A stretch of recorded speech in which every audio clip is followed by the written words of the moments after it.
रात के 10 बज चुके हैं। मैं हूं आप सभी का अपना शावेज मलिक और हाजिर हूं आप लोग के सामने फिर से एक क्राइम की कहानी को लेके, एक क्राइम की घटना को लेके। अच्छा दोस्तों, आज की घटना वाकई हैरान करने वाली है, लेकिन घटना पे मैं आप लोग को लेके चलूं उससे पहले दुनिया में क्या कुछ चल रहा है उसकी एक छोटी सी अपडेट मैं आप लोग को देना चाहूँगा।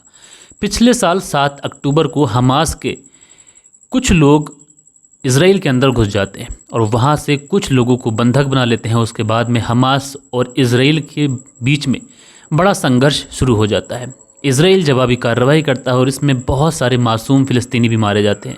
और मीडिया रिपोर्ट्स की माने ये जो आंकड़ा है अभी लगभग 43 से 44 हज़ार लोगों के आसपास पहुंच चुका है, जिसमें कुछ मासूम सिविलियंस मारे गए हैं। लेकिन उसके बाद में जब इधर हमास के साथ में इसराइल की लड़ाई चल रही थी, तो उसके बाद में लेबनान में एक संगठन है हिजबुल्ला, उसके साथ में भी जो इसराइल है उसका तानातानी शुरू हो गई।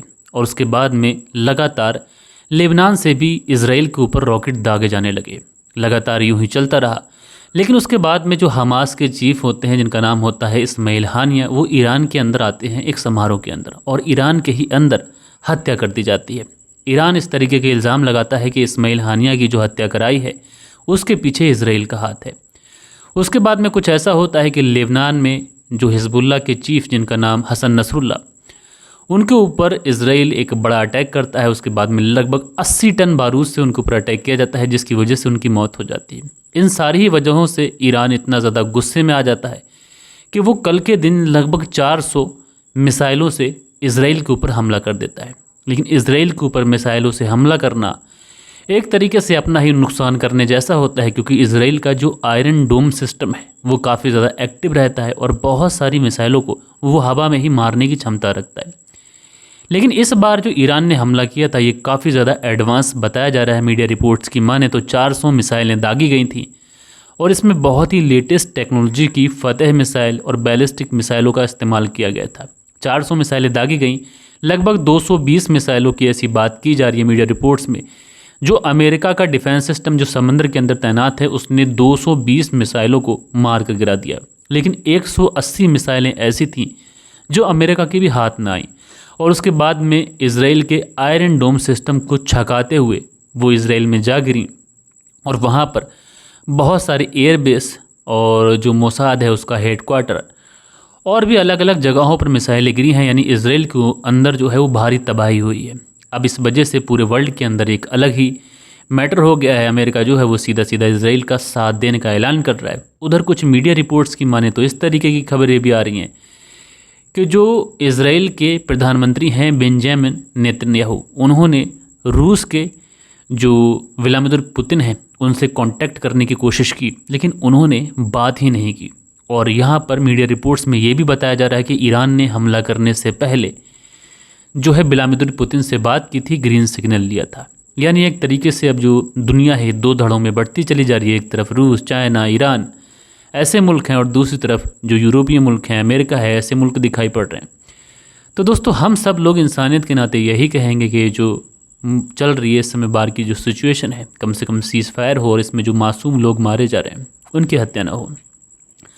बहरहाल दोस्तों, ये तो थी जो फौरी तौर पर जो अपडेट थी वर्ल्ड में क्या कुछ हो रहा है वो मैंने आप लोग को बताने की कोशिश की है। लेकिन आज की जो घटना मैं आप लोग को सुनाऊंगा दोस्तों, इस घटना को सुनने के बाद में मेरा दिल कांप गया और मैं सोचने लगा कि आज भी समाज के अंदर इस तरीके के लोग रहते हैं। और दोस्तों कहीं ना कहीं आज की जो वीडियो है ये हमारे यूथ के लिए एक प्रेरणा का स्रोत भी है, खासकर हमारी लड़कियों के लिए, हमारी बेटियों के लिए, हमारी बच्चियों के लिए, कि किस तरीके से वो अपनी ज़िंदगी में जब जवानी की दहलीज पर पहुंचती हैं तो वो कुछ गलतियां करती हैं। और इन्हीं गलतियों की वजह से आप लोग देखते हो कि बहुत सारी ऐसी क्राइम की कहानियाँ आई हैं कि जो लिव इन रिलेशनशिप में मर्डर कर दिया जाता है। और बहुत सारी ऐसी कहानियाँ भी आई हैं कि लड़की की बिना किसी कत्ल के मोटिव से, बिना किसी साजिश के मोटिव से भी मौत हो जाती है। तो आज की कहानी प्रेरणा भी है और आप लोग को सुनना भी चाहिए। मेरा भी दिल कांप गया था, तो पूरी कहानी सिलसिलेवार तरीके से सुनाऊंगा। लेकिन इस कहानी के अंदर जो किरदार हैं, क्योंकि कोई पेशेवर क्रिमिनल नहीं है इस कहानी के अंदर, और नाबालिग ये जो लड़का है, लड़की है, तो इस पूरे मामले में मैं नाम हाइड रखूँगा, छुपाऊँगा, क्योंकि किसी की प्राइवेसी रखना बहुत ज़्यादा ज़रूरी है।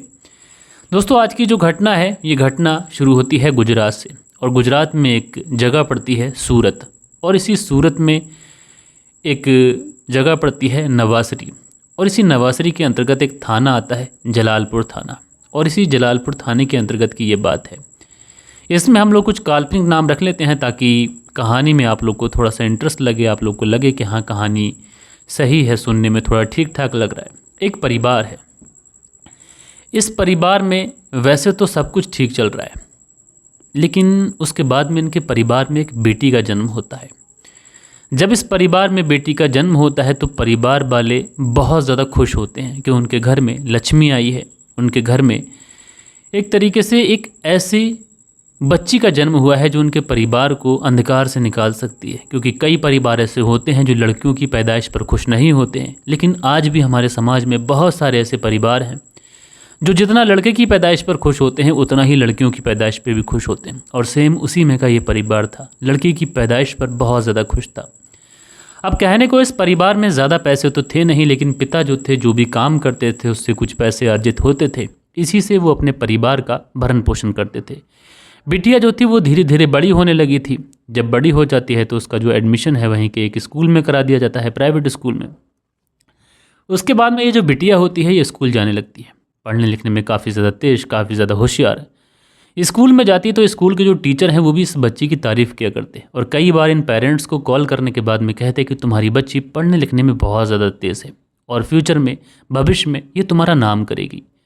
जब परिवार वाले इस तरीके से इस बच्ची के बारे में सुनते बहुत ज़्यादा खुश हो जाते हैं। उनको लगता कि परिवार जिस गरीबी से जूझ रहा है, जिस अंधकार में परिवार है, शायद ये जो बेटी है उनके लिए उम्मीद की किरण है, और हो सकता है कि आगे चलकर डॉक्टर बन जाए या किसी और बड़ी पोस्ट पर पहुंच जाए, जिससे परिवार का भी नाम रोशन हो जाएगा, पिता का भी नाम रोशन हो जाएगा, और कम से कम परिवार गरीबी के जिस अंधकार में है वहाँ से कम निकल सकता है। अब जो परिवार वाले थे, जो पिता थे, ये दिन रात मेहनत करते, मजदूरी करते, जो भी कुछ करते थे उससे जो भी पैसे अर्जित होते थे बेटी के लिए किताबें, पेन, ड्रेस, इन सारी ही चीज़ों में पैसा लगा देते। जो कुछ बचता उससे अपना खर्चा वगैरह कर लेते, यानी सेविंग्स के नाम पर कुछ नहीं था। लेकिन पिता खुश था कि उनकी बेटी अच्छे से पढ़ रही है। अब वक्त आता है कि बेटी हाई स्कूल में पहुंच जाती है। 10th में बच्ची पहुंच चुकी थी, बड़ी ही मेहनत से पढ़ाई करती है, बड़ी ही मेहनत से लगन से ये तैयारी करती है। उसके बाद में 10th के एग्ज़ाम का समय आता है, बच्ची एग्ज़ाम देती है। अब परिवार के अंदर जो पिता थे ये भी बेहद खुश थे क्योंकि बच्ची 10th में आ चुकी थी, क्योंकि इतनी मेहनत से उन्होंने अपनी बच्ची को पढ़ाया था। आज वो दिन आया था कि बच्ची किसी बोर्ड का एग्ज़ाम दे रही थी। बच्ची ने अपने एग्ज़ाम दे दिए थे, एग्ज़ाम भी काफ़ी ज़्यादा अच्छे हुए थे, और उसके बाद में जब रिज़ल्ट आता है तो इन माता पिता की कली खिल जाती है। दरअसल बच्ची ने हाई स्कूल के अंदर फर्स्ट डिवीज़न से पास किया था, और बच्ची की इस मेहनत की वजह से आज परिवार वाले बहुत खुश थे, पिता भी बहुत ज़्यादा खुश थे। इसलिए वो मार्केट जाते हैं, वहाँ से मिठाई लाते हैं, और मिठाई लाने के बाद में लोगों को बांटते हैं। कहते हैं कि आज उनकी बच्ची ने हाई स्कूल में टॉप किया है। अब जब लोग इस तरीके से सुनते हैं तो बहुत ज़्यादा खुश होते हैं। कुछ लोग ऐसे भी होते हैं मोहल्ले पड़ोस में जो जलते भी हैं कि इनकी बच्ची पढ़ने लिखने में इतनी तेज़ है।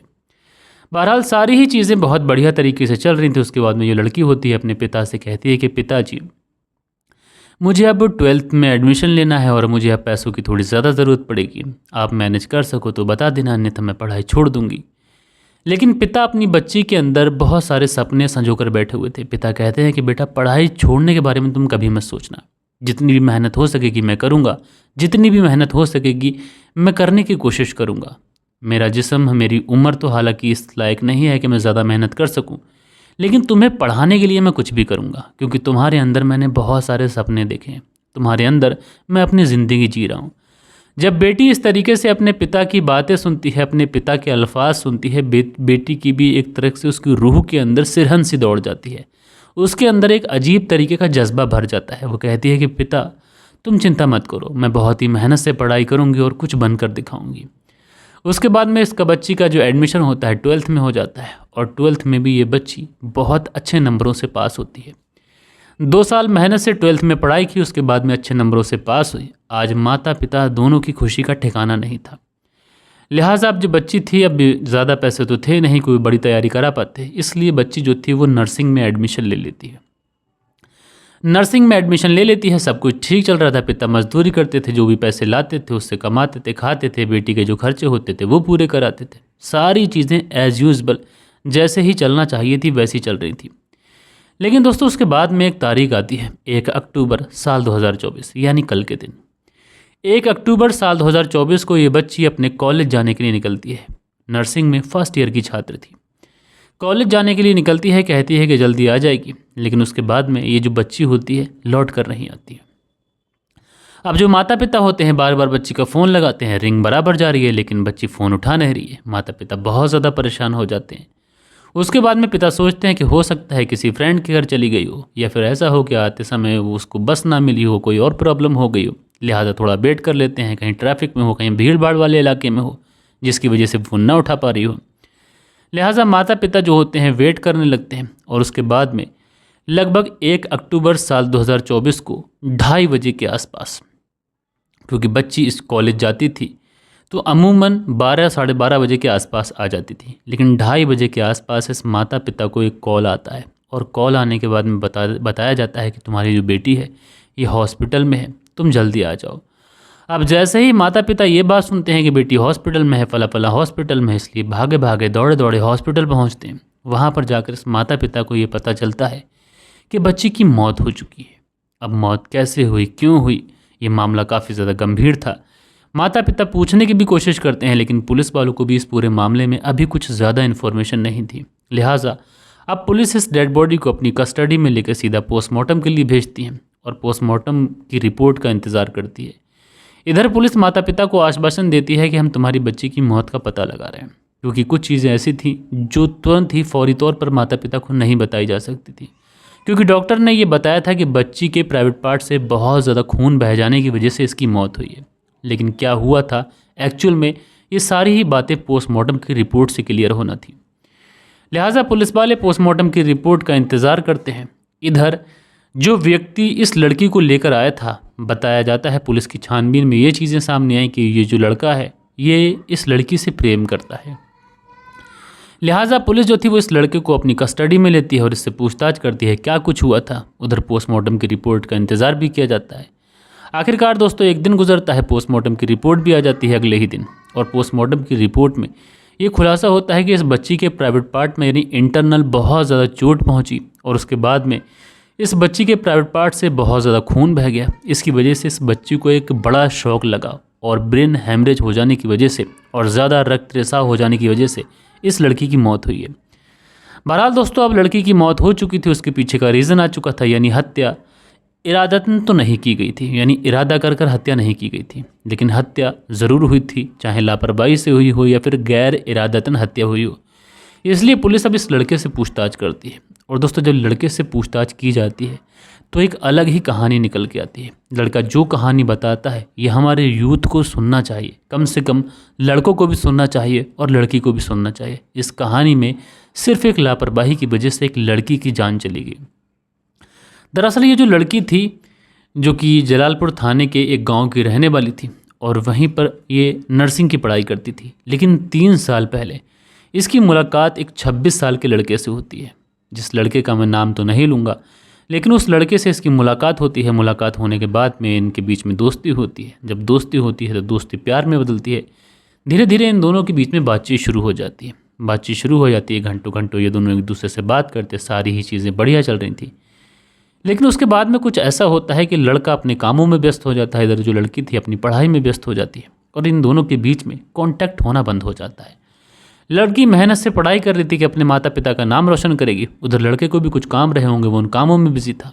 लेकिन इसी बीच में लगभग 7 महीने पहले, यानी अक्टूबर साल 2024 से 7 महीने पहले, ये जो लड़की होती है सोशल मीडिया के पन्ने पलट रही होती है। जब ये सोशल मीडिया के पन्ने पलट रही होती है तो अचानक से सोशल मीडिया के ऊपर से एक नाम शो होता है जो कि सजेस्टेड फ्रेंड आप लोग को दिखता है। जैसे ही ये शो होता है ये लड़की उसे क्लिक करती है, उसकी प्रोफाइल पढ़ती है, बायोडाटा पढ़ती है, तो पता चलता है ये तो वही लड़का है जिस लड़के से पहले बात किया करती थी। तुरंत उसके बाद में ये जो उसे ऐड कर लेती है और सोशल मीडिया के थ्रू अब इन दोनों के बीच में बातचीत शुरू हो जाती है। बातचीत शुरू होती है, फिर से वही बातें, पुरानी बातें होने लगती हैं, सब कुछ ठीक चलने लगता है। समय यूं ही गुजरने लगता है और 7 महीने तक ये दोनों एक दूसरे के साथ में रिलेशनशिप में रहते हैं। दोनों एक दूसरे के साथ में साथ जीने मरने की कस्में खाते हैं, एक दूसरे से बेइंतहा मोहब्बत करते हैं। अच्छा, पुलिस की पूछताछ में ये चीज़ें भी सामने आई थी कि ऐसा नहीं था कि मोहब्बत एक तरफा हो, मोहब्बत दोनों तरफा थी। लड़का जितनी मोहब्बत लड़की से किया करता था, लड़की ही उतनी मोहब्बत लड़के से किया करती थी, लेकिन दोनों ने कभी एक दूसरे से मुलाकात नहीं की थी।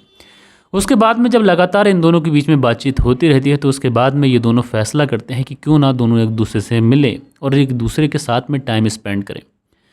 आखिरकार एक तारीख चुनी जाती है। तारीख होती है 1 अक्टूबर साल 2024। लड़की कहती है कि सुबह सुबह वो अपने घर से कॉलेज जाने के बहाने निकलती है और इसी समय वो तुमसे मिल लेगी। लड़का कहता है ठीक है। उसने पास ही में एक ओयर होटल में एक रूम बुक कर लिया है, वहीं पर मिलेंगे, कुछ प्राइवेट पल कुछ एक दूसरे के साथ में गुजारेंगे, बातें करेंगे। लिहाजा जो लड़की होती है अपने घर से अपने माता पिता से ये कहकर निकलती है कि वो कॉलेज जा रही है और जल्द ही लौट आएगी। उसके बाद में ये उस ओए होटल में पहुंच जाती है जहां पर वो लड़का ऑलरेडी इसका इंतज़ार कर रहा था। जब ये लड़के से मिलने के लिए पहुंचती है तो दोनों, जो कि काफ़ी समय से बिछड़े हुए थे, काफ़ी समय पहले लगभग 3 साल पहले इनकी मुलाकात हुई थी, बाद में बातचीत बंद हो गई थी, 7 महीने पहले फिर मुलाकात हुई, इसलिए दोनों एक दूसरे से काफ़ी ज़्यादा गले मिलते हैं, प्यार मोहब्बत करते हैं, बातें करते हैं, खाना पीना खाते हैं।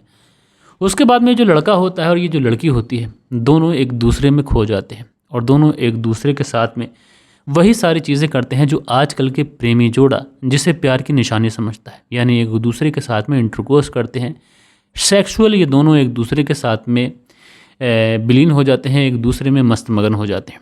उसके बाद में जब ये लड़का जो था जब इस लड़की के साथ में सेक्स करता है या फिर यूँ कहें कि उस लड़की के साथ में संबंध बनाने की कोशिश करता है, तो दोस्तों अगर कोई लड़की या फिर कोई लड़का पहली बार इन सारी चीज़ों में इन्वॉल्व हो रहे होते हैं, एक दूसरे के साथ में इंटरकोर्स कर रहे होते हैं, तो बहुत सारी ऐसी सावधानियां होती हैं जो बरतनी पड़ती हैं।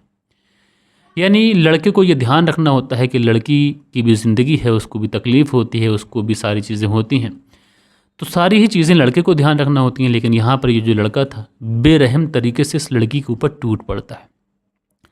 ये इतनी बेरहमी से उस लड़की के साथ में सेक्स करता है कि उस लड़की के जो प्राइवेट पार्ट होता है अचानक से उस प्राइवेट पार्ट से खून का फव्वारा छूटता है और बहुत तेज़ धारदार खून उस प्राइवेट पार्ट से बहने लगता है। जब इस तरीके से खून निकलता हुआ ये जो लड़की होती है और लड़का होता है दोनों देखते हैं, इस तरीके से ब्लड को जब बहते हुए देखते हैं दोनों घबरा जाते हैं। लड़की कहती है ये क्या हो गया? लड़का कहता है कोई बात नहीं है, नॉर्मल सी बात है। आप लोगों ने आम भाषा में सुना होगा कि अगर कोई लड़की वर्जिन होती है तो इस तरीके की चीज़ें हो जाती हैं। लड़का बहुत ज़्यादा खुश भी होता है, लेकिन ये जो ब्लड था ये लगातार बढ़ता जा रहा था। आमतौर पर अगर कोई वर्जिन लड़की होती भी है तो इतना ब्लड नहीं आता, लेकिन यहाँ पर इतना ज़्यादा ब्लड आ रहा था कि लड़की को भी समझ नहीं आ रहा था कि आखिर क्या हो गया, लड़के को भी समझ नहीं आ रहा था। लेकिन यहाँ पर लड़के को चाहिए था कि वो सबसे पहले 108 नंबर पर कॉल करे या फिर हॉस्पिटल हेल्पलाइन नंबर पर कॉल करे और कम से कम इस लड़की को हॉस्पिटल लेके जाए कि क्या हुआ। लेकिन यहाँ पर जो लड़का होता है अपने मोबाइल का इंटरनेट खोलता है, ब्राउज़र खोलता है और उस ब्राउज़र में सर्च करता है कि अगर इंटरकोर्स करते समय लड़की के प्राइवेट पार्ट से ब्लीडिंग होने लगे तो फिर उसको कैसे रोका जाए। यानी अलग अलग वेबसाइट पे जाता, कभी यूट्यूब पे जाता, कभी गूगल पे जाता और ये सर्च करता कि अगर प्राइवेट पार्ट से ब्लड बहने लगे इंटरकोर्स करते समय, संबंध बनाते समय, तो उसको कैसे रोका जाए। रिपोर्ट्स की माने तो 60 से 90 मिनट के आसपास यानी 1 से 1.5 घंटा इसने ये खोजने में व्यस्त कर दिया कि आखिर लड़की के प्राइवेट पार्ट से ब्लड बह रहा है तो उसको कैसे रोका जाए, जबकि इसको चाहिए था कि ये सीधा हॉस्पिटल जाए।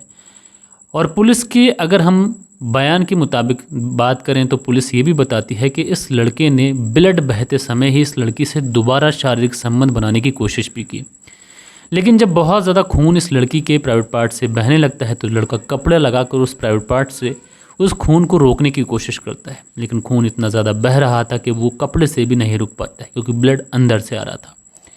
लिहाजा जो लड़की होती है जब ज़्यादा खून बह जाता है लड़की बेहोश हो जाती है। उसके बाद में जो लड़का होता है जब 90 मिनट लगभग 1.5 घंटे के आसपास ये बर्बाद कर चुका था तो उसके बाद में ये अपने एक दोस्त को कॉल करता है और दोस्त को कॉल करने के बाद में कहता है कि इस तरीके से वो एक लड़की को वो रूम में लेके आया था और इस तरीके से सारी चीज़ें हो गई, तुम एम्बुलेंस लेकर यार जल्दी पहुँच जाओ।